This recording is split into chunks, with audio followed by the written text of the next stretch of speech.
একটু চেষ্টা করলে তুমিও আমারে ভালোবাসতে পারতা।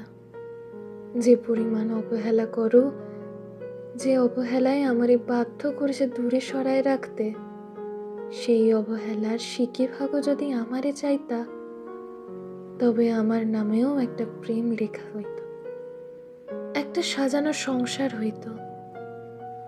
সেখানে অভাব থাকলেও সুখের অভাব হইত না। কিন্তু তুমিই থাকতে চাইলা না। আমার এত সাধ্য কোথায় বলো? তোমারে জোর কইরা রাখবো। জোর করে যে ভালোবাসা হয় না, তা তো সর্বক্ষণ বুঝাইয়া দাও। আমার আর সুখ দেখা হইল না, আমার আর তোমারে পাওয়া হইল না। একটু চেষ্টা করলেই তুমি আমার হইতে পারতা। একটু চেষ্টা করলেই তুমি ভালোবাসতে পারতা।